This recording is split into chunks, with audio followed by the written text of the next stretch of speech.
Como ha dicho mi compañera Lucía, voy a hablar de los síntomas. Para ello tengo que empezar diciendo que hay varios tipos de ansiedad, no solamente hay uno.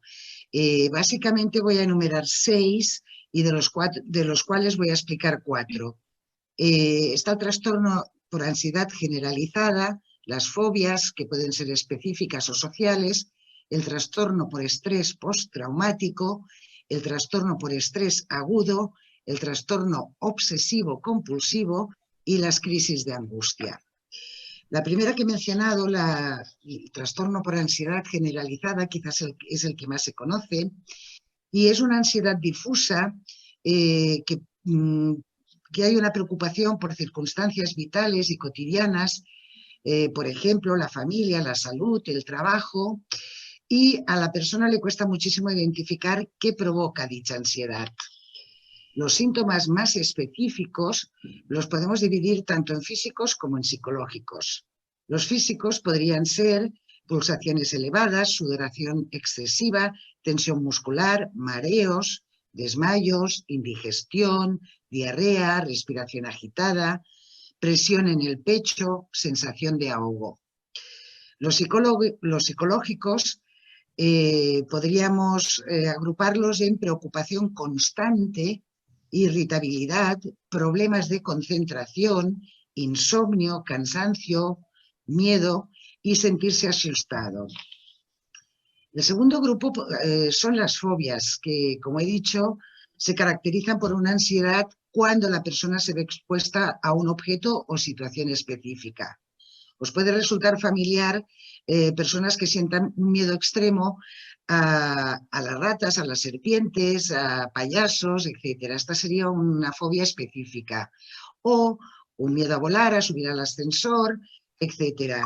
Esta sería a una situación. Las fobias específicas a un objeto, sobre todo, aparece un temor intenso cuando se ven expuestos al objeto o la situación. Desde luego hay una evitación de enfrentarse con ese objeto y también hay las reacciones físicas que antes he mencionado. La fobia social, sobre todo, hay una evitación del contacto con otras personas por temor a ser juzgado, por temor a hacer el ridículo y, sobre todo, finalmente puede desembocar en un aislamiento social. El tercer grupo podríamos hablar de los trastornos por estrés postraumático.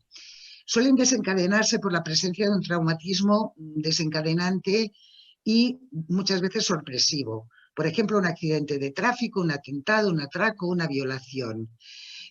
Podríamos hablar de 3 tipos de síntomas. Por un lado están los intrusivos, que son los recuerdos, las pesadillas, los flashbacks. También están los síntomas de evitación, que están muy conectados con evitar el síntoma o el estímulo que ha provocado el trauma. También hay un estado de alerta constante, una pérdida de interés por actividades que antes habían resultado gratificantes y una desesperanza hacia el futuro y una escasa implicación social. Y hay una especie de desapego emocional donde el paciente relata que parece como que no tuviera sentimientos. Y finalmente están los síntomas de hiperactivación, que suelen ser la ansiedad, la incapacidad para relajarse y el insomnio. El cuarto nosograma sería el trastorno por estrés agudo. Se trata de un trastorno transitorio que, a diferencia del estrés postraumático, sería de corta duración, aproximadamente un mes. Surge como respuesta también a una experiencia traumática y muy impactante que implica amenaza física. Catástrofes naturales, violaciones, lo que he dicho antes. La diferencia con el trastorno por estrés postraumático es que aparecen síntomas disociativos, por ejemplo, el embotamiento, el desapego, la despersonalización o la amnesia disociativa. También encontramos, como en en trastornos anteriores, insomnio, irritabilidad, sobresalto y sobre todo también relata muy a menudo que hay una sensación, un sentimiento de culpabilidad por ser el superviviente o por no haber evitado el trauma.